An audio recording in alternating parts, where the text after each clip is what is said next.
হ্যাঁ। ওনাকে ওন করে না তো। এই সমস্যা যে ওনার তো টিম আছে। সেই টিমরা তো ওনাকে ধরাই দিতে হবে যে ভাই মানে টিম আছে কেন? উনি তো একটা মানুষ তো এত ইয়ে করা সম্ভব না। কিন্তু সেই টিমটা ওনাকে উনাকে ওন ওন করে করে না। না যেটা আপনি বলছেন। যে কোন জায়গায় উনার কাজ করা উচিত। সেই টিমটা তো উনাকে ইয়ে করে দিবে। আচ্ছা মুনিত তো স্টাক হয়ে গেছে।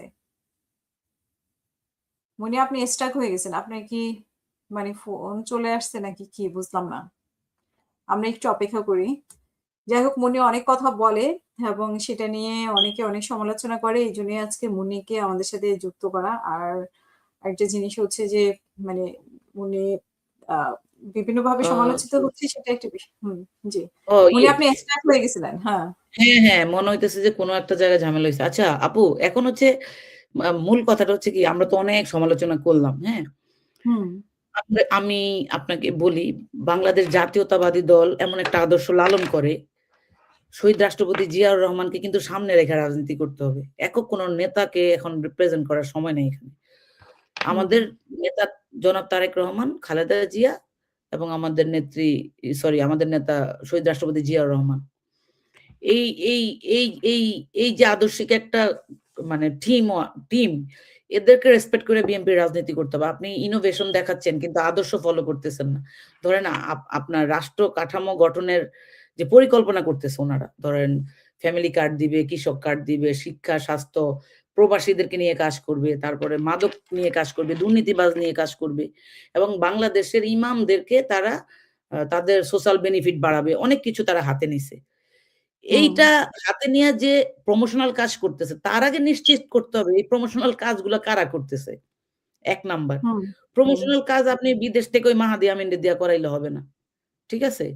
প্রমোশনাল কাজগুলো করাইতে হবে একদম ডেডিকেটেড দলকে ভালোবাসে, দলের সাথে যারা ২০-৩০ বছর ধরে ইনভলভ তাদেরকে আপনার লিডারশিপটা দিতে হবে। স্পোক পারসন তারা হইতে হবে। তারা যে ইমোশনটা দিবে তার এলাকার লোকজনের কাছে।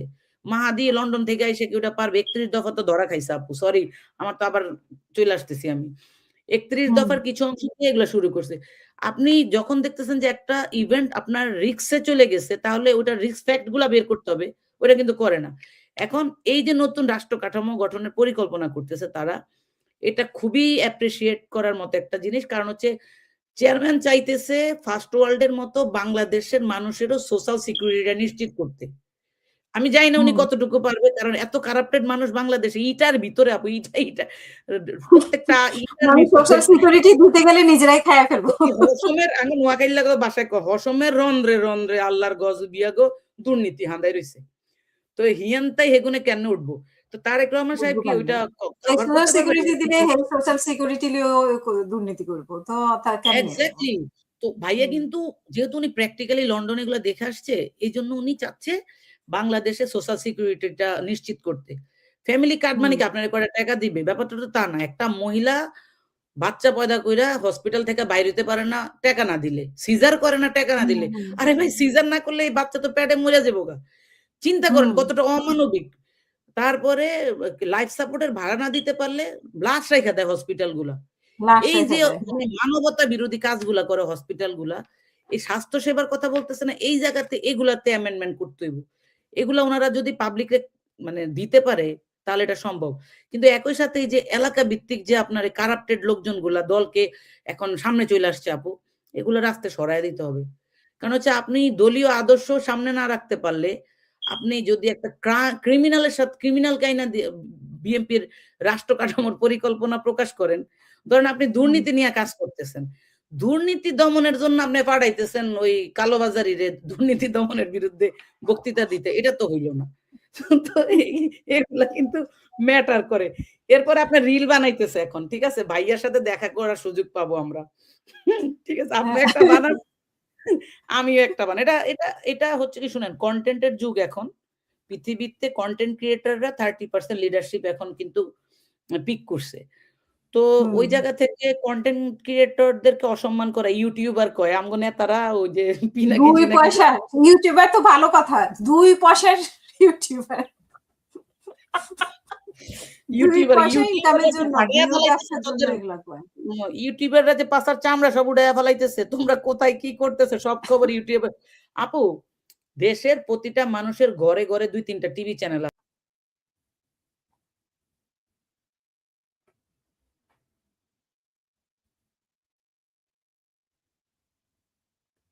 জি, মুনিয়া দেখতে পাচ্ছি না আপনাকে।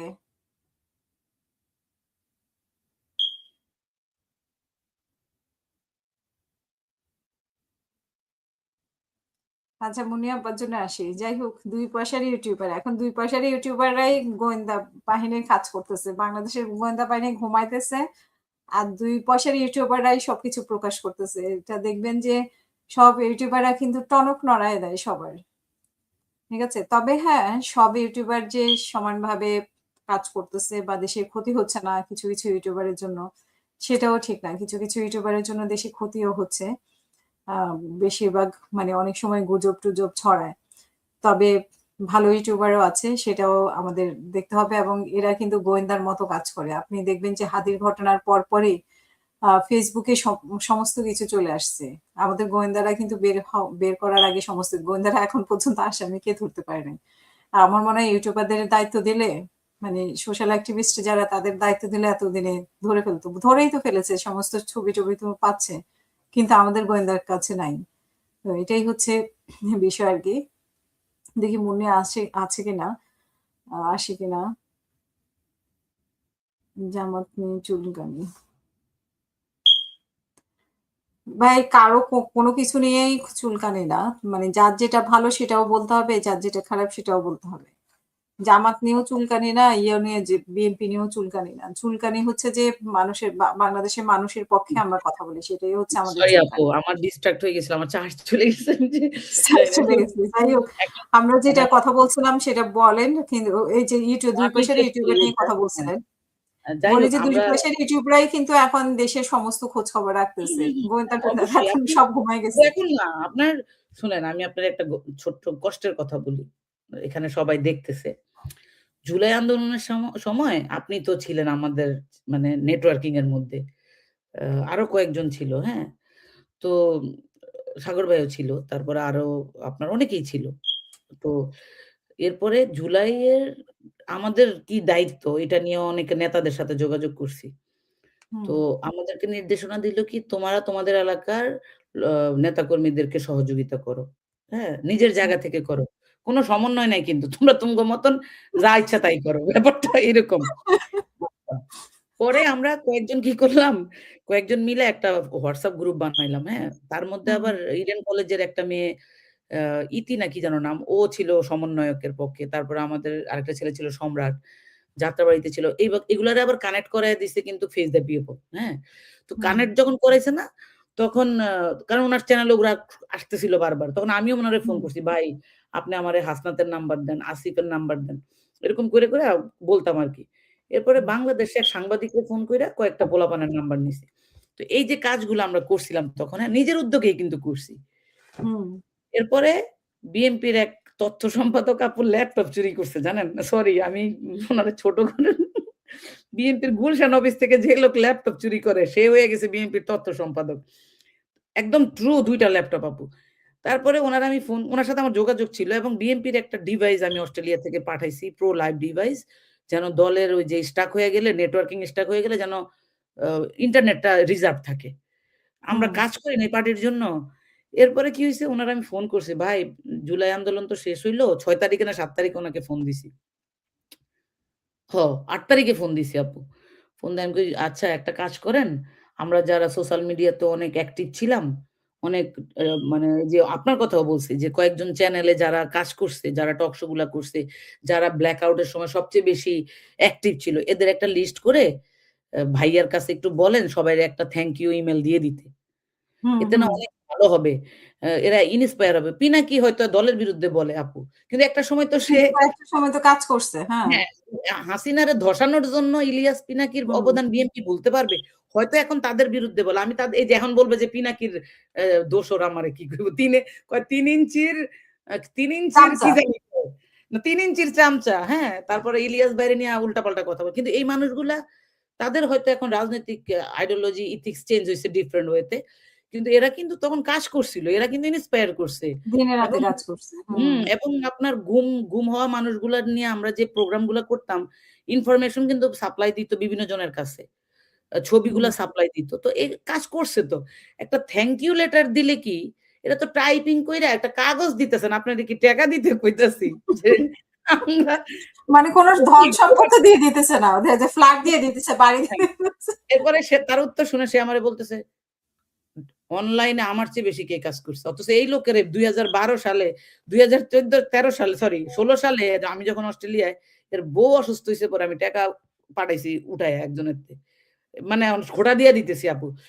এরপরে বিপদের সময় কিন্তু আমরা ইউনাইটেড ছিলাম। কোন বিষয় নিয়ে পলিটিক্যাল কিন্তু প্রচুর বিভিন্ন বিষয় নিয়ে আমি ওনার সাথে কথা বলতাম। আমার চেয়ে বড় কে অনলাইনে অ্যাক্টিভিজম করছে।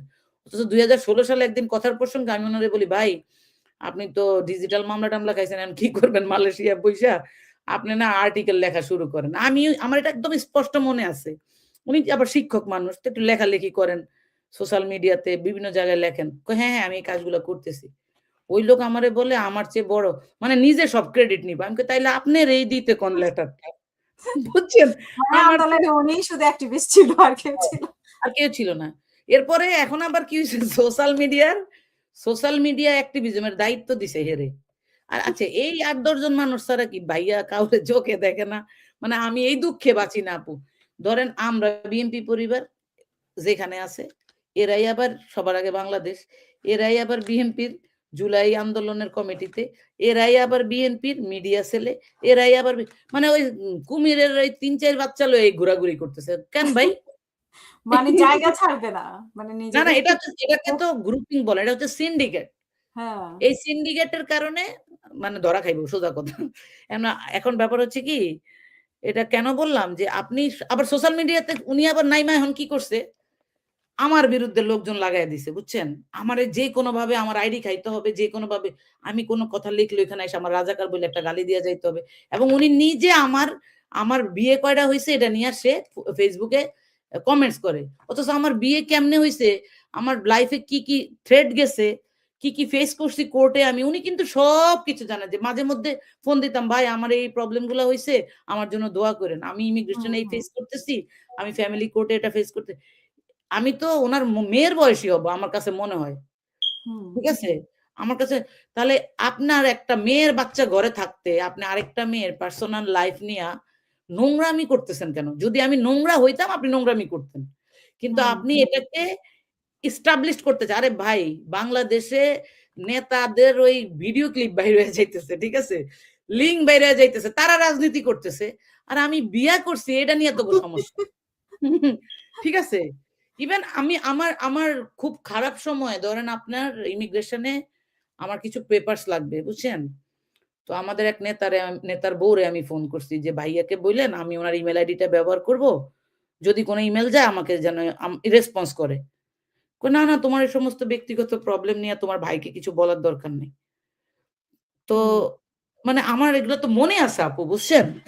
এগুলা মনে আছে। তো এখন ব্যাপারটা হচ্ছে কি, দলের প্রতি ভালোবাসার জায়গা এটা ডিফারেন্ট আপু।